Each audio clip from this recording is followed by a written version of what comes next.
Breaking news today. Please subscribe and then check notification box to get all breaking news alert. Rabid Libs get shock of their lives after yanking down 2 Confederate flags off of Southerners' parked truck. There is nothing worse than seeing some ignorant inbreds acting like SJWs when it comes to the rights and opinions of others, and they seem to be unable to learn their lessons by messing with the flags and trucks of good Southern folks. This father-daughter pair sure did learn though. Princess Snowflake thought it would sure show those Southern racists a thing or two if she violently ripped 2 Confederate flags off of one of their trucks. Well, that isn't really the time nor place to be throwing around your liberal weight, and she was soon fleeing like the coward she truly is.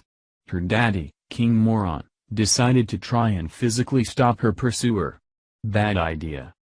The flagging rally that they tried to ruin is held weekly and is always a peaceful display of Southern flags and good people just showing their pride. In true rebel fashion, however, the organizer, James Bessinger, took to the chase to get their flags back. He was the one who Daddy Numbnuts thought would be safe to lay hands on. According to U.S. Herald. Outside Charleston, the SC Secessionist Party were putting on its weekly display of Southern flags.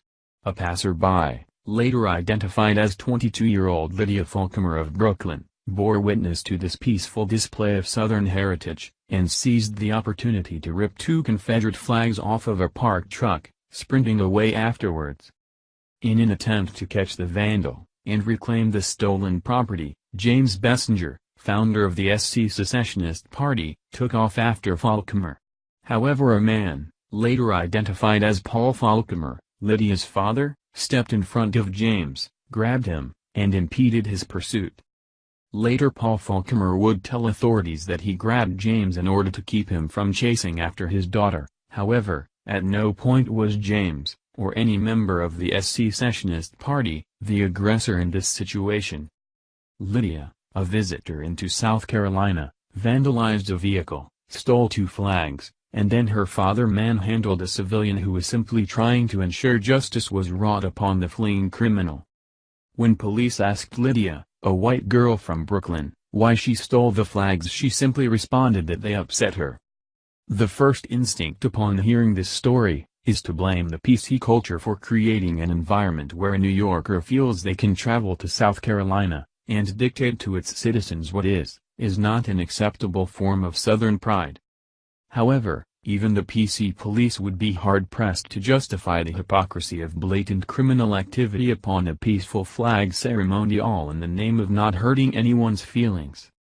The fact that Lydia, and to a lesser extent her father Paul, felt comfortable enough to rip Confederate flags off of the back of a pickup truck in broad daylight shows just how intolerant liberals in this country are of differing viewpoints.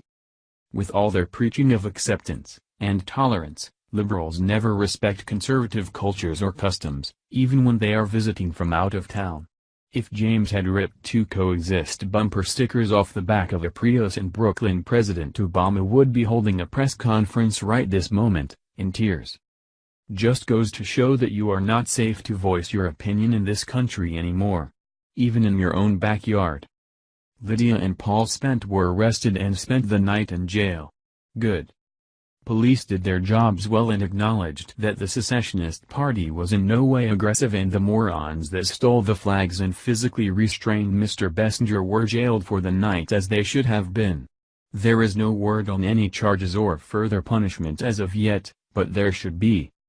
James Bessinger was the man who held a press conference recently side by side with black nationalist Jonathan Thrower, where both men did the absolutely most amazing thing and came to terms and respect for each other's beliefs, and informed the community that they would not only be working together on a few things but also would never try to stop each other's groups from flying their respective flags.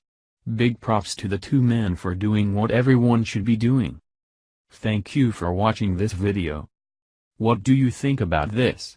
Share this on Facebook and Twitter along with your comments.